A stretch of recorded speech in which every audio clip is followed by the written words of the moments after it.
Katsuyuki, just to have a little introduction, I know him a bit. We already did a project together, and he also helped me out with an IDO course.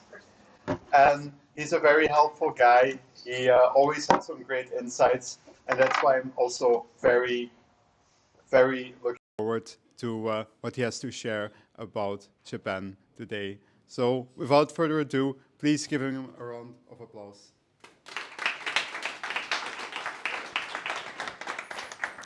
It's a bit weird to keep the mic like this, but I'll manage.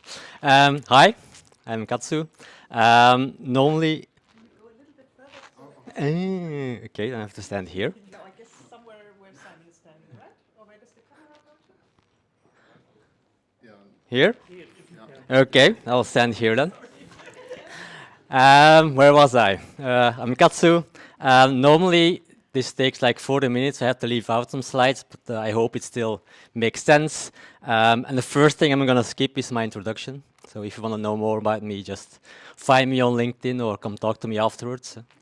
And the reason why I made this presentation is actually pure coincidence, because I promised a former colleague of mine to give a presentation at her job, and she texted me when I was in Japan somewhere in August, and I was sitting in a train like this, and honestly, I didn't have a clue yet what my topic was going to be, and I think I had to talk like 3 weeks after that.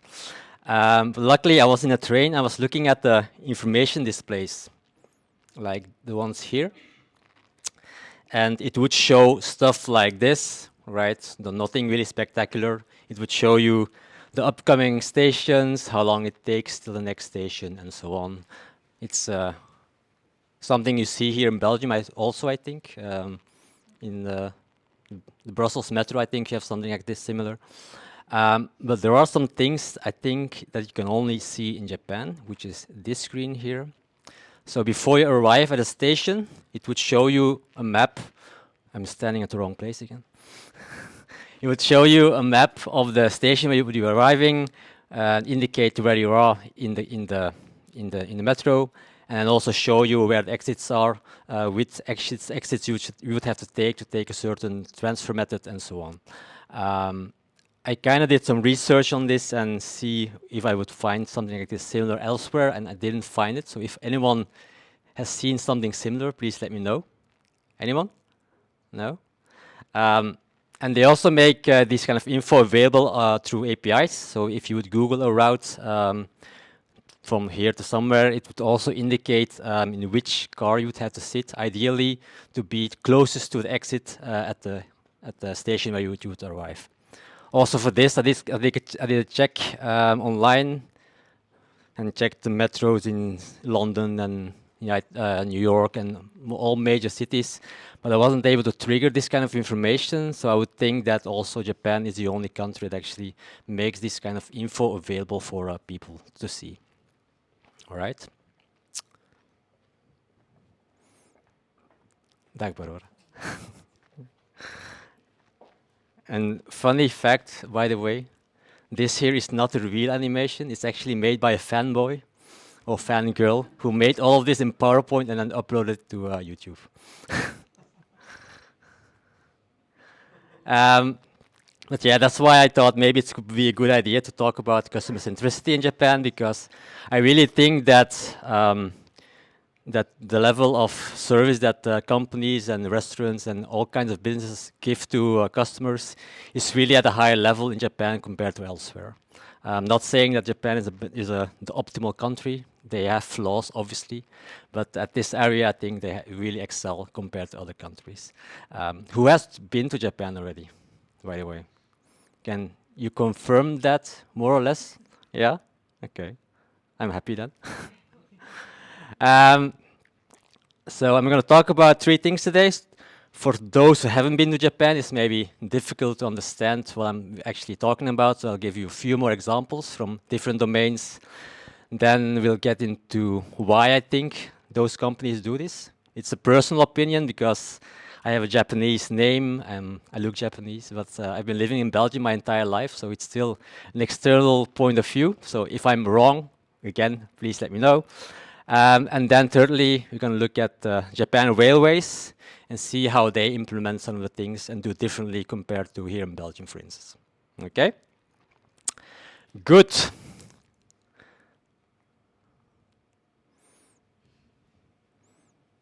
Right.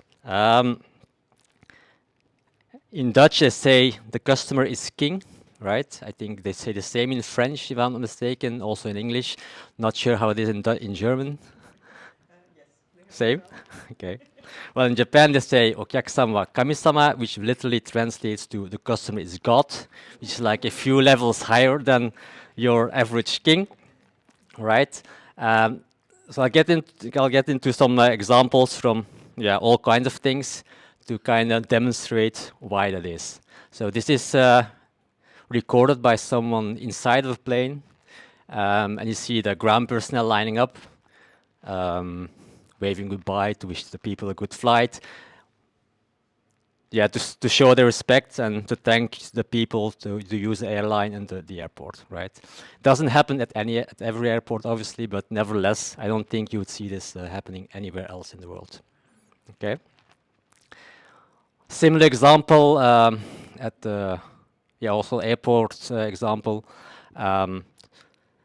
This also isn't for every airline, but some airlines have hostesses who, rotate the suitcases for the customers to make it easier to pick up the luggage. Again, don't think you would see this anywhere else in the world.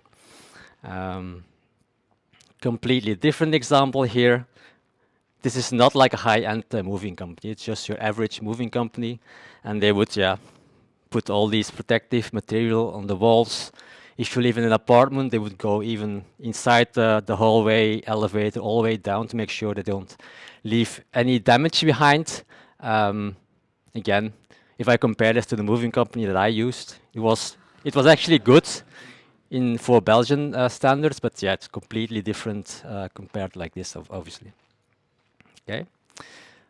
Last example for now is this guy here who ordered a pizza with Domino's, and the guy who delivered the pizza was 1 minute too late. So he already immediately got a formal apology and so on, and why this and that. And he also got a coupon to make up for it, for like a large bottle of Coke that he could get. I don't think he would get this in Domino's at Belgium or at the United States. So I think it's also something very specific to Japan, where people expect these kind of things also. Okay. And I don't think actually that Japan is really an exception for this. I'm sure that even in Belgium or anywhere else, there will be companies or organizations who do these kind of things. I'm pretty certain of that. But what's exceptional is really the consistency in which this happens. So it's really like the majority of companies and organizations that do these kind of things, and only a small minority who doesn't do this. Okay, and I think that's the biggest difference. So let's get into the why these organizations do this much effort for their customers. I have two things. First thing is really something cultural. Well, actually, they're both very cultural related, but it's the idea of omotenashi. It's basically a principle that dates back from a long time ago, where the tea master would spend a lot of effort just to make a small cup of tea for their guests. And the word omotenashi actually, well, literally translates to it's something has no backs or no sides. So it's like completely transparent. And in a symbolic way, it means basically that you want to serve your customer very transparently in an, without actually expecting anything in return. So what you do is actually what you want to do. So you do something because you want to serve the customer, not because you have some kind of hidden agenda, because you want to sell more or whatever objective that you have. You just do it because you believe it's the right thing to do. Okay. And obviously, for a lot of Japanese company, this is actually one of the core guiding principles. If you see that, like the mission statement, most of the time you will find customer centricity as being one of the mission statements. What they also do in Japan, even in a non-digital environment, is do these kind of stand-ups every day where they gather around and explain to other colleagues what they've done the day before, what we'll do today, and so on. And they will also go through to the mission statement. And one of those things that they keep on repeating is that thing here. For instance, in the restaurants, they would repeat every day how they would have to greet their customers, what they have to say in certain situations, and so on, so on. So they put a lot of emphasis on these kind of things. Okay. It's also something that sustains itself, obviously, because if you give a high level of service, people expect that, obviously, as well. And in return, organization will do even more effort to make to give the best service to customers, and so on and so on. And somewhere where I actually personally saw this was actually in restaurant reviews, because in general, the ratings of reviews in Japanese restaurants are lower compared to here in Belgium. And there are like two reasons for that. One being that Japanese people tend to give less fives, because 5 is really exceptional, right? So you don't give a 5 to your local Deleuze, even if it's like perfect, because it's just basic service. So that's one reason.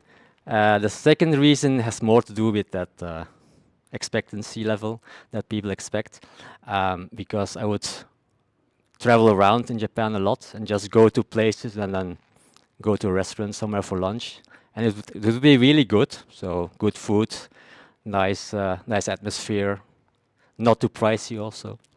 And afterwards, if I go check the ratings, I often find myself eating at a 2.2 or 2.3 or something like that. And you would think, why is that? Because it was really great. And then if you look for the real details, you would see stuff like this. So yeah, this is a literal translation, but basically it says the service was bad, or the guy didn't give me the menu off even after 2 minutes, or I didn't get a smile when I entered the restaurant. So whenever you, misbehave or go against those high expectations, people tend to punish you much faster compared to here to Belgium, I think. And that's why I think the ratings are on average lower than here in Belgium. Okay. The second, also very cultural thing is the idea of principle of meiwaku. There's not really a literal translation for it, but basically it means that whatever you do not want to cause any burden or meiwaku to others, especially to people outside of your personal area. So your mom, your dad, that's still okay.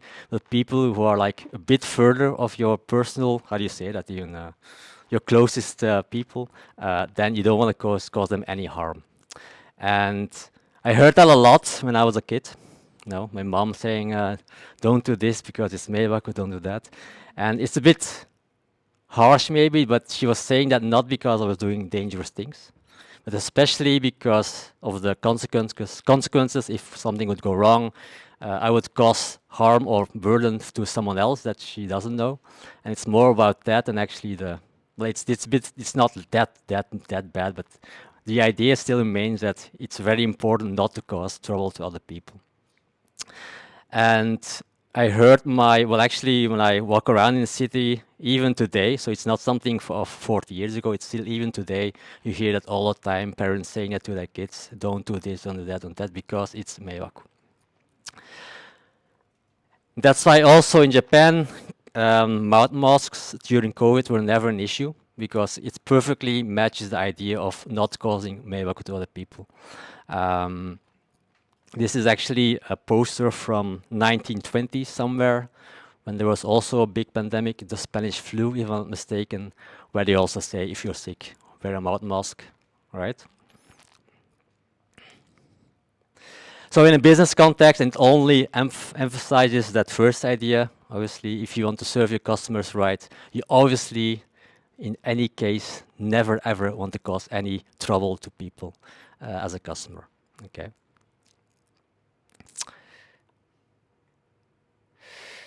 That's why you also get a lot of apologizing in Japan, and that's really, as someone from outside, it sometimes feels very uncomfortable, because they would literally apologize for everything, for the smallest things, for the most ridiculous things, they apologize. For instance, if I would go to a supermarket and they would ask me for the equivalent of the laser card, and I would say I don't have that. Obviously, they would apologize for it. Well, I don't know why, but they would apologize for it. So it happens a lot that, yeah, they apologize. Okay. Then we'll get to the cases, and I'll show you a few more examples of everything I told you about it.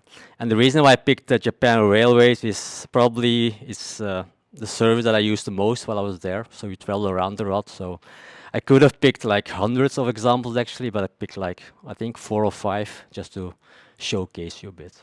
Okay. And they also have cool trains. That's another reason. Actually, the first part here, I think from here to here is like 50 meters. It's like a spaceship entering the station. So let's just have a look at some at a basic customer journey and see how things are done differently compared to here in Belgium or anywhere else. First of all, ticketing. You also need tickets to get on a train in Japan, obviously. And the way to do that is they have this Suica card, it's called. It's basically like a mobile card here in Belgium, but much more powerful. It's more like a payment system, like a bank contact, your regular payment card, debit card. But there are also still people, a lot of people actually who still use those, traditional vending machines, especially tourists because they don't have access to this Suica card, so they have to go to these vending machines. And I'm going to show you what happens if you would hit the assistance button when you're standing at one of those machines. Then normally there would be sound, but there isn't any sound, but you can still see what's going to happen.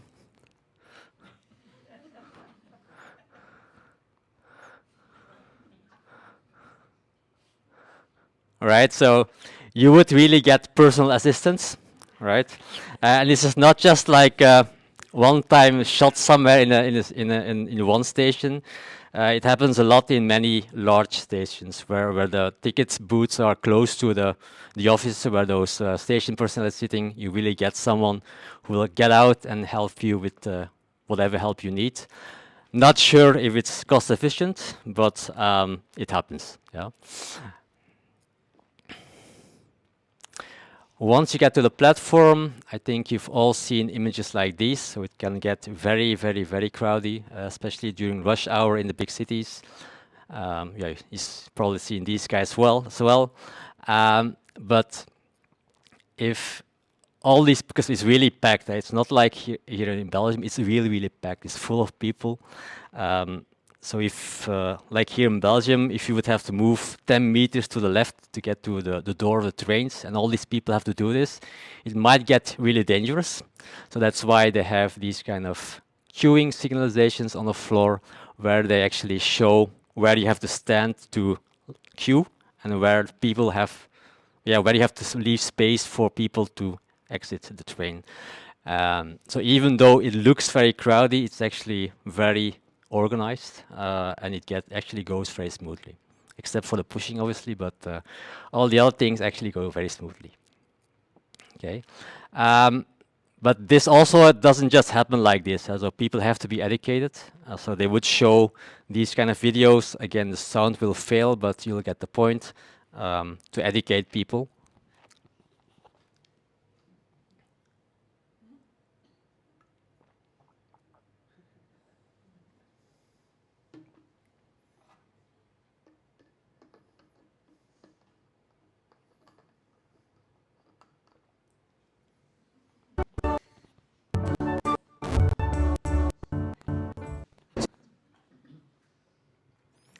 And they would also, well, they would put effort into, giving educational material to schools to teach younger kids also from a young age how to behave on the platforms and how to behave on a train or a bus or whatever. Then a second thing on the platform that they've done, because you can imagine with all those people, it can be a very stressful environment with a lot of noise and beeping and God knows what else. So in the 1980s, they thought about doing something about this, and they went for research, and they went to the other big cities in Paris and London and New York, and they only found the exact same problem: a lot of noise, a lot of noise, a lot of sounds, whatever. So that's why they came up with an own solution, and it's a bit of pity that I can make. Yeah, I can't. Yeah, play this, but basically what they've done is made these kind of cheerful melodies for every station. So whenever you would arrive in one of those, you see this is actually the Yamanote line. Every station has its own jingle that they have, and every time you arrive at the station, you would hear that jingle, right? So it would like kind of break the noise and the stress for like 10 seconds, and it really helps because. I actually had one of those things as my ringtone before I had my iPhone. And the guy who composed these melodies actually gave even concerts to show the popularity of these songs. Um, right, so yeah, it's a bit pity I can bit, yeah, yeah. So, and they also do this for safety reasons because I kind of looked at this here in Belgium. When a train departs, it takes about 3 seconds after when the conductor has whistled, blown his whistle before the doors close and the train goes away. In Japan, it takes about 18 seconds because you first get that jingle that takes about 10 minutes. Then you get someone announcing that the doors are going to close on platform 3 and so on. And then you get the beeping and then the door closes. So the time frame of last minute jumpers in the train is much larger, which is safer and also is probably more effective to avoid delays. Okay. Once you get on the train, I already talked about this, but what you also see is these kind of things here, those codes that every station has. And this is something that they invented in South Korea, but it's most implemented in Japan now. And it's completely useless for Japanese people because they know the names of the stations. But for foreigners, it can be very handy because even though you can read, now you can't read it, but if they switch it to English, it still sometimes remains a difficult name to understand. If you hear Shinamachi or Shin Osaka or Shinjuku, it can sound all the same. Whereas if you hear someone announce we're arriving at Z3, you immediately know what the announcer is talking about. Okay. Again, there would be sound, but not today.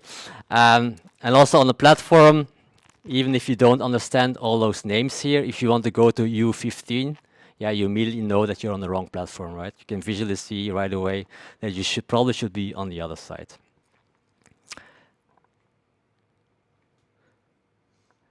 I think that was more or less it.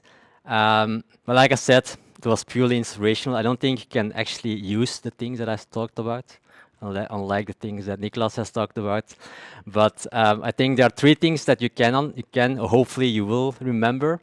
And obviously is to have the right mindset, to think about the customer, but I don't have to explain you this with the audience that's here today. But the second thing is, think about details, because a lot of the things that I've talked about and I've seen also, it's really improving small things and making those things exceptional. And if you have a lot of those, it can make a huge impact as well. And the last thing here is just because you have something right now, it can be better. Probably maybe in Japan they're already doing it in some way. So go beyond, think big, and it can always be better, I think. So that was it. Thank you very much.